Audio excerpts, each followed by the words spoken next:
Oh, Pierce. You haven't changed that south room furniture yet. I want that old junk out. And I want it done for the party tomorrow. Some of the guests will be spending the night.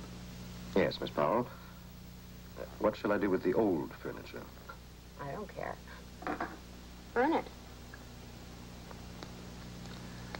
Oh, and Pierce, you've been messing up again. How's that, Miss Powell? Well, sometimes with my friends, you act a little chummy. Like they're your friends. Try and remember you're not in the 90% bracket. Do you know what I mean? I'll try to be more careful, Miss Powell. Wunderbar. That's all.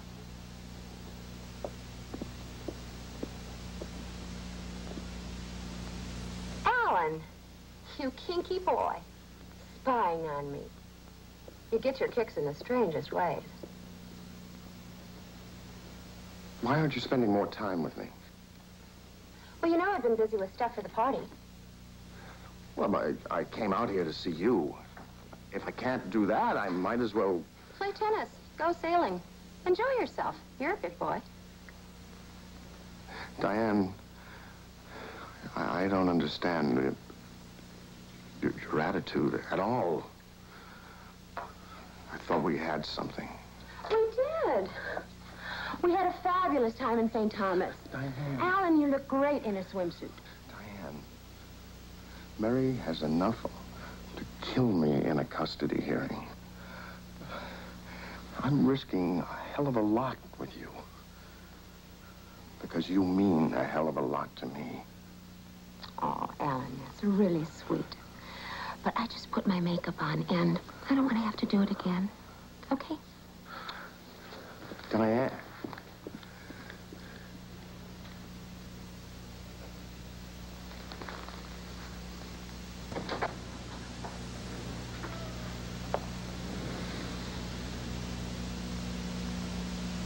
You really understand dear old Dad's work, don't you? And I hired a librarian. I didn't know I'd get a scientist, too. Are you a geneticist? No, it's just a hobby. But if I were given a choice, I could spend years in here. Your father was the best. Maybe as a test tube man. As a father, I really wouldn't know. He was never around.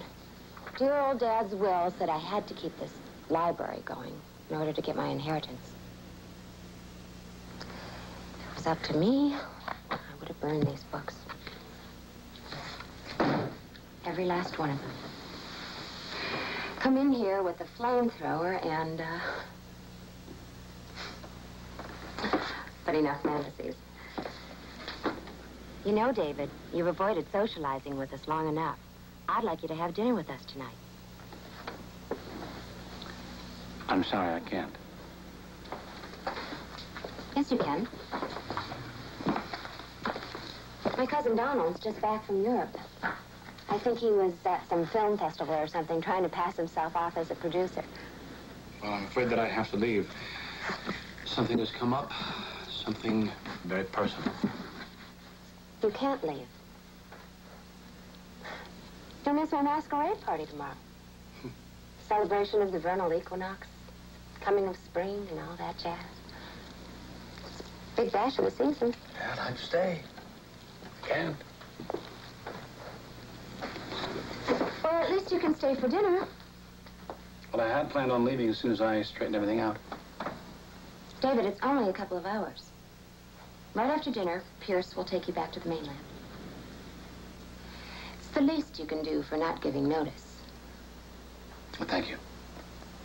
But this is all I have to wear. We're loose. Wear what you have on. That's as loose as you can get. Cannes was a drag. The weather was dreadful. The parties and screenings were even worse. Especially those Eastern European collective farm films. Carlo and I nearly fell asleep at one. Boy meets tractor, etc., but to die. On the other hand, things are looking very good for my picture. There's a possibility of some Canadian money, and Warren has said that... Well, anyway, Diana, I was feeling very lonely for you in the old homestead. It's good to be back. Oh, I'm very touched, Johnny. Let me translate this for you, David. Donald hated the parties because he was never invited to the right ones. He went to the Eastern European films because he doesn't have the pull to get the tickets for the hot screenings. And no one has the slightest interest in this tacky little film that Donald wants to make. So he's come home to hit me up for financing. It is not a tacky little film. It is socially significant. Donald, no one in the 80s is going to pay good money to see a movie about... Now, David, get this. A drug-crazed killer in a hippie commune? You know, Diane, if the tables were turned and the money were on my side of the family, I'd at least be decent about it. Decent? You shouldn't complain, Donald.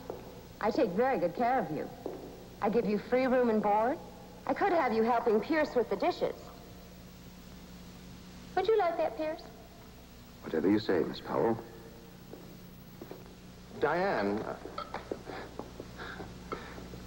why don't we go to the mainland after dinner? I know a disco there. We haven't been dancing in a long time. Oh, Ellen. You'd absolutely drive me bananas, mooning over me with those stray dog eyes of yours. Besides, I'm too upset to boogie. David's leaving tonight. He's going to miss my party. All my terrific decorations. Isn't that a shame? If he has to go. It's a shame. Don't you think it's a shame, Donald? Absolutely, cuz. Good boy. David, I've made up my mind. You're going to stay for the party. Well, I'm afraid that's just not possible. As a matter of fact, I should prepare to leave now. Thank you very much for the dinner, if you'll excuse me. David, I said I made up my mind. You're staying.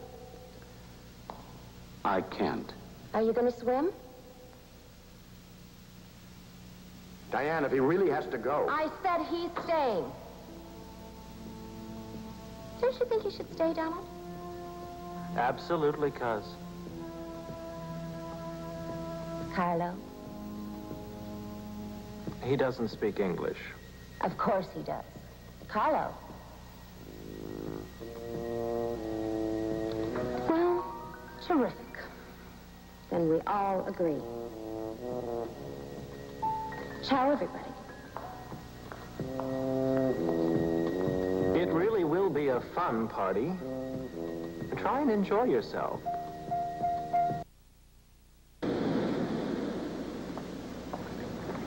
I couldn't get your papers from the library, David. That man McGee was there. If you send me an address, I'll mail them to you. All right, I'll try to. David, I don't know exactly what happened back there. But I do know that you saved my life. I want to thank you for that. And I want to apologize. Apologies accepted. I haven't done that in a long time. That wasn't so hard, now was it? No, not at all. Good. David, some of the things that you said to me, well, you know.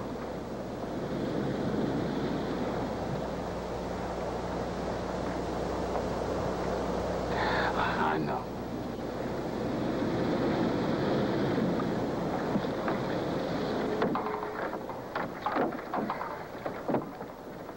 David, is there anything I can do for you? Money? No, but, if the police or Mr. McGee want to know anything about me, the less they know, the better. Okay.